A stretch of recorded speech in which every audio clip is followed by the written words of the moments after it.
1985 बारगांव में एक 2 साल का बच्चा जिसका नाम टीटू था और वो 2 साल की उम्र में ही बातें करना शुरू हो गया। ये सुनकर तो हर माँ बाप खुश होते हैं, लेकिन इस केस में इसके वालिदैन इससे बहुत ज़्यादा नाराज़ थे, क्योंकि 2 साल का बच्चा कहने लगा कि मेरे पिताजी को कहना कि वो मेरे बीवी और बच्चों का ख्याल रखें। मुझे यहाँ खाना तो मिल रहा है, लेकिन मुझे वहाँ उनकी टेंशन भी है।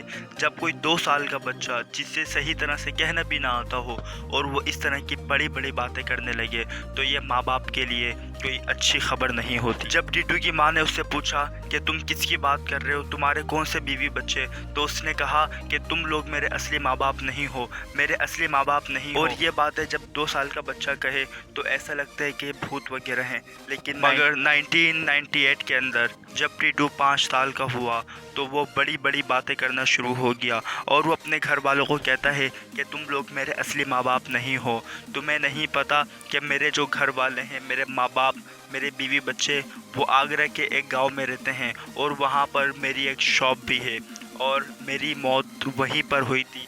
मुझे 2 बंदों ने मिलकर मारा था, मेरी गाड़ी के सामने आकर उन्होंने मुझे फायरिंग करके मारा था। जब ये सारी बातें वो करता है तो उसके घर वाले काफ़ी ज़्यादा शॉक हो जाते हैं। ये सारी बातें सुनने के बाद उसका जिस तरह का बिहेवियर होता है, तो उसका बाप कहता है टीटू के बड़े भाई को, अशोक को, कि अशोक बेटा, ये जो कह रहा है इसकी बात सुनो और जांच पड़ताल करो, क्या ये सही है या ये गलत है। और खैर टीटू अपनी माँ को कहता था कि तुम ये जो गंदी साड़ी पहने रखती हो, मेरी बीवी बिल्कुल साफ़ सुथरी रहती थी। और टीटू अपने वालिदैन की गुर्बत पर हंसता था और कहता था कि तुम लोग तो गरीब लोग हो, मैं तो गाड़ी वाला बंदा हूँ। और उसके बिहेवियर वगैरह भी कुछ ऐसे ही थे।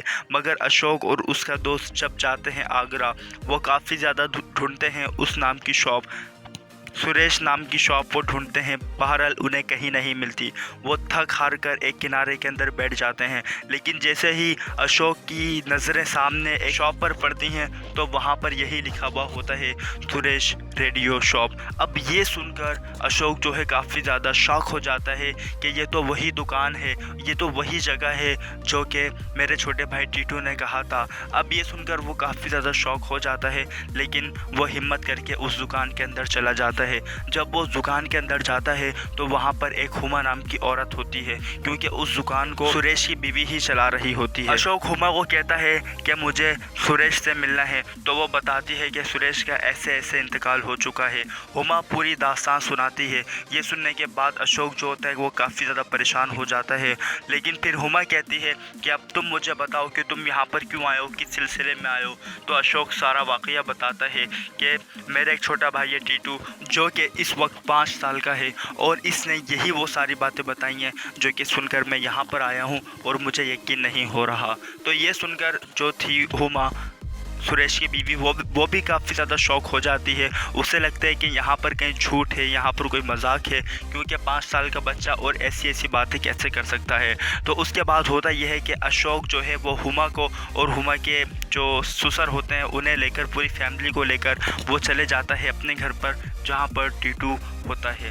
अब दोस्तों होता ये है कि जैसे ही वहाँ पर आते हैं टीटू के घर वाले, और जैसे ही टीटू अपनी बीवी को देखता है, हुमा को देखता है, और अपने ससुर को देखता है, मतलब अपने बाप को देखता है, तो वो जाकर डायरेक्ट गले वगैरह लगता है और रोता है। और वो हुमा से भी बातें करना शुरू हो जाता है, और वो ऐसी ऐसी बातें करता है हुमा से जो कि हुमा और सुरेश के दरमियान में थी, किसी तीसरे को नहीं पता थी। तो दोस्तों दरअसल कहानी कुछ ऐसी थी। कहानी का आगाज़ ऐसा था कि सुरेश जो होता है ये एक आगरा के गांव में इसकी एक शॉप होती है, ठीक है। ये एक बहुत बड़ा ताजिर होता है, और कुछ लोग इसके जो होते हैं कॉम्पिटिटर, वो इससे जलते हैं और उन्होंने इसकी मौत का प्लान बनाया।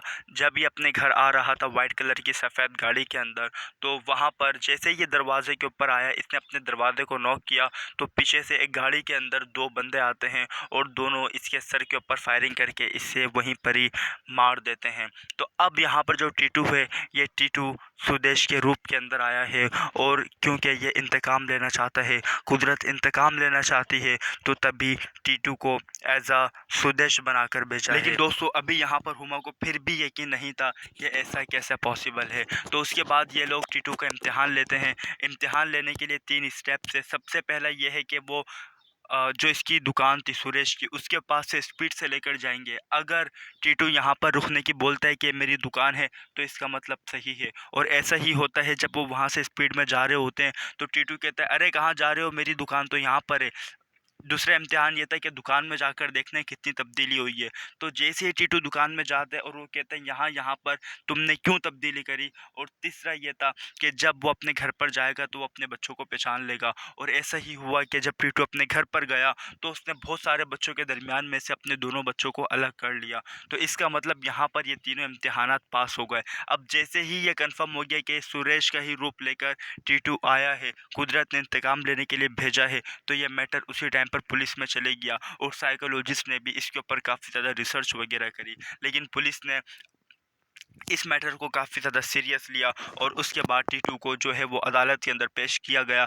टीटू ने उन बंदों को देख लिया था जिन्होंने मारा था, उसके अंदर एक वही ताजिर था जिसको अदालत ने बुलवाया था। और जब पुलिस ने उसके ऊपर टॉर्चर वगैरह किए तो उसने एक्सेप्ट भी कर लिया। और जब प्रूफ की बात आई तो इसने अपने सर के ऊपर जो कुछ गन के निशानात थे, वही टीटू के सर पर भी निशानात थे। तो यही वाक़या, यही सारा सिनेरियो दोनों ने मिलकर कबूल किया, जिसकी वजह से सुरेश का जो कातिल था उसे सज़ाए मौत जो थी वो मिल गई। तो दोस्तों ये कहानी ऐसा लगता है कि मजाक है, लेकिन दोस्तों क्या आप लोगों को मालूम है कि उसके बाद टीटू जो है वो अपने असल माँ बाप के पास ही रहा था। मतलब अपनी हुमा अपनी बीवी के पास नहीं गया, क्योंकि अब वो इतना सा बच्चा अपनी बीवी के साथ रह कर भी क्या करेगा।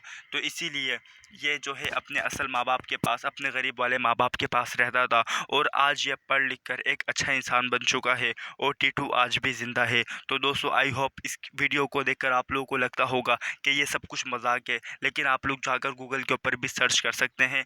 ये एक बिल्कुल रियल केस है और ये जो है कोडिफाइड भी है। ये एक प्रेसिडेंट भी बन चुका है। दोस्तों आई होप कि ये वीडियो आप लोगों के लिए काफ़ी ज़्यादा बेनिफिशियल होगी। अगर आप लोगों को ये वीडियो पसंद आई हो तो आप लोगों ने इस वीडियो को लाइक और चैनल को सब्सक्राइब कर देना है। और अगर आप लोगों ने आज से पहले वाली वीडियोस नहीं देखी तो वो वीडियोस भी देख लें, हो सकता है कि वो भी आपको ज़्यादा बेहतर